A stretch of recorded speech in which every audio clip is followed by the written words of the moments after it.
भिन्नों को चित्रों के माध्यम से हम कैसे दर्शाएं। तो जैसे मैंने लिखा 1/2।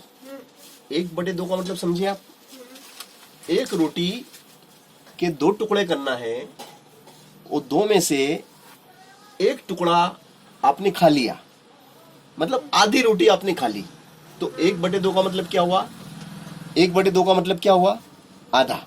1/2 का मतलब क्या हुआ? आधा, है ना। अब मैंने अगले स्टेप में लिख दिया है 1/3। अब आपको रोटी के कितने टुकड़े करना है? अब आपको रोटी के बराबर 3 टुकड़े करना है। ये देखो मैंने 3 टुकड़े कर लिए। अब रोटी के 3 टुकड़े मैंने करे हैं। अब इन 3 टुकड़ों में से एक टुकड़ा मुझे खाना है।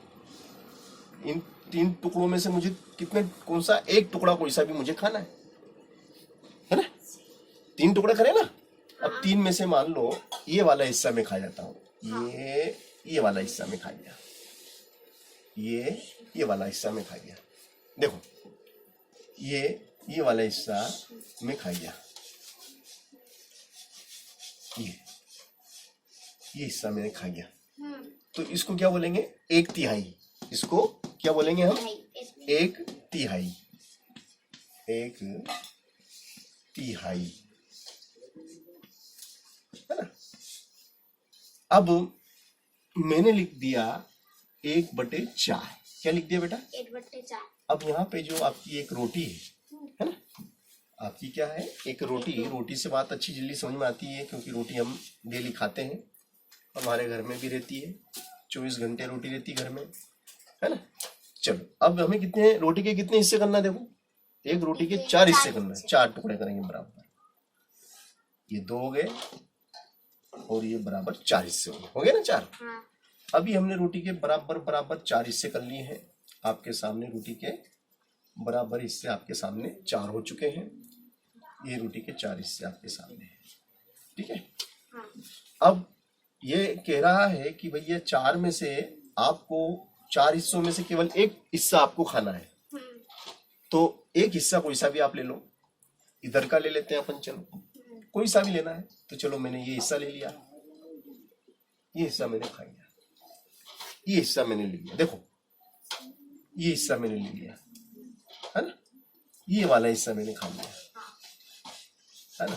अब ये हिस्सा क्या कहलाएगा? 1/4। देखो इधर 1/4, 1/4। ये क्या था? 1/3। अब इसको बोलेंगे 1/4, 1/4। समझे कि नहीं?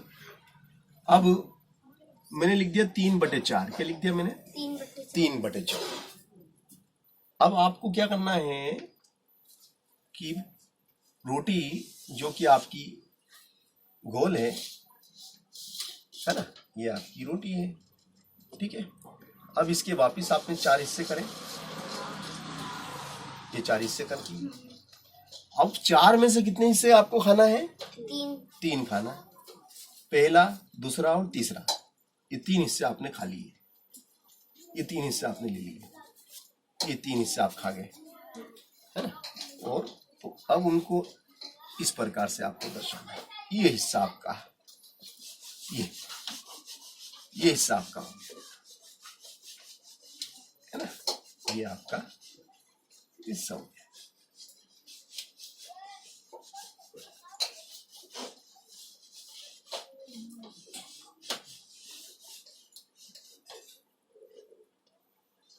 चलो इसको क्या बोलेंगे? 3/4। क्या बोलेंगे? 3/4। ये 3/4, ये 3/4, है ना। ये क्या हो गया आपका? 3/4 हिस्सा हो गया। तो देखो हमने ये जो भिन्न है 1/2, 1/3, 1/4, 3/4, है ना, इनको हमने चित्रों के माध्यम से आपको दर्शाया कि 3/4 का मतलब क्या हुआ कि रोटी के 3 हिस्सों में से आपने 3 हिस्से खा लिए, 1/4 मतलब 4 में से एक हिस्सा खाया, 1/3 तो 3 हिस्से करे और 1 खाया। आगे बात समझ में? तो भिन्नों को हमने चित्रों के माध्यम से आपको समझाने की कोशिश की। तो कठिन है कि सरल है, ये समझना सरल है ना। अब मान लो, ठीक है, ओके।